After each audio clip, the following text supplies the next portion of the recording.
നമസ്തേ. മുഹൂർത്തം ചാനലിലേക്ക് എല്ലാവർക്കും സ്വാഗതം. മേടൻ രാശിക്കാരെ പോലെ തന്നെ ഇടവ രാശിക്കാർക്ക് കർക്കിടക മാസം വരുമ്പോൾ ഉണ്ടാവുന്ന മാറ്റങ്ങളാണ് നമ്മളിവിടെ പറയുന്നത്. അപ്പൊ ഇടവൻ രാശിക്കാരെ സംബന്ധിച്ച് കാർത്തികയുടെ മുക്കാലും രോഹിണിയും മകേരത്തിൽ അരയും കൂടിയിട്ടാണ് ഇടവൻ രാശി. അപ്പൊ ഇടവൻ രാശിയിൽ വരുമ്പോൾ സൂര്യൻ 3ലേക്കാണ് വരുന്നത്. അപ്പൊ 3ലേക്ക് സൂര്യൻ വരുന്നത് നല്ലത് തന്നെയാണ്. വെച്ചിട്ടുണ്ടെങ്കിൽ പാപഗ്രഹങ്ങൾക്ക് 3, 6, 8 ഒക്കെ നല്ലതാണ്. എങ്കിലും 3ാം ഭാവമാണ്. പിന്നെ അവിടെ വ്യാഴാണ്.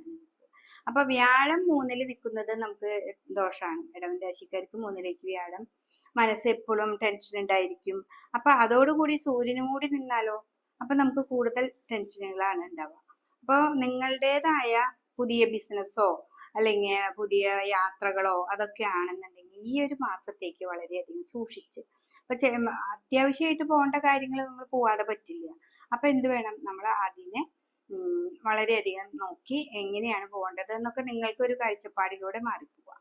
പിന്നെ അതേപോലെ തന്നെ ഇൻവെസ്റ്റ്മെന്റ് മറ്റുള്ള കാര്യങ്ങൾ അതൊക്കെ കർക്കിടക മാസം മൊത്തത്തിൽ അങ്ങനെയുള്ള കാര്യങ്ങളൊക്കെ നമ്മൾ ഒഴിവാക്കാറുണ്ട്. ഇൻവെസ്റ്റ്മെന്റ്, പുതിയ ഒരു ബിസിനസ്സോ അങ്ങനെയുള്ളതൊന്നും നമ്മൾ ഈ ഒരു മാസത്തിൽ തുടങ്ങാറില്ല. അപ്പൊ അതും വളരെയധികം ശ്രദ്ധിക്കുക. പിന്നെ എന്ന് വെച്ചിട്ടുണ്ടെങ്കിൽ ശനീശ്വരൻ 11ലുണ്ട്. പുതിയ പുതിയ ഓപ്പർച്യൂണിറ്റി ഒക്കെ നമുക്ക് മുന്നിലേക്ക് വരും.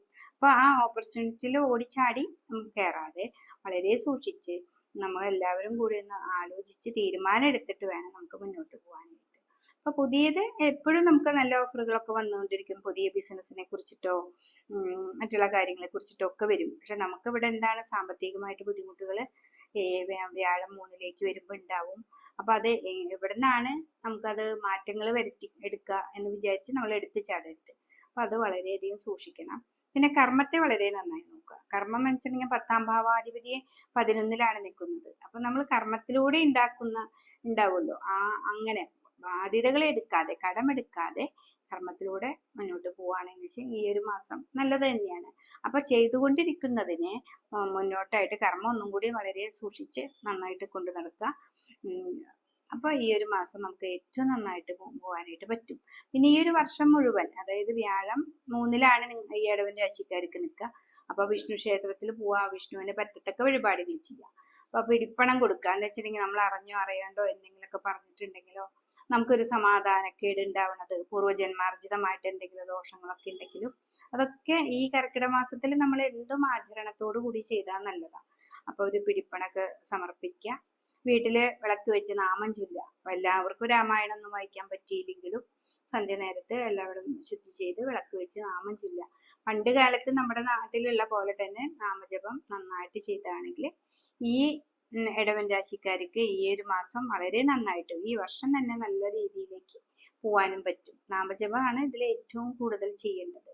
3ല് വ്യാഴം നിൽക്കുമ്പോൾ ഇപ്പോഴും മനസ്സലട്ടിക്കൊണ്ടിരിക്കും. കുട്ടികളാണെങ്കിലും പുതിയ മേഖലയിലേക്ക് പോകുമ്പോൾ അവിടെ തടസ്സങ്ങൾ ധാരാളം ഉണ്ടാവും. ഈ തടസ്സങ്ങൾക്ക് പരിഹാരമാണ് പറയുന്നത് നാമം ജപിക്കുക.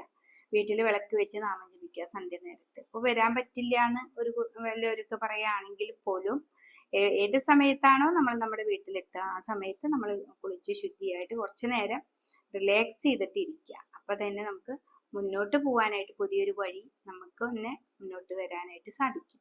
ഇതാണ് ഇടവൻ രാശിക്കാർക്കുള്ള ഫലം.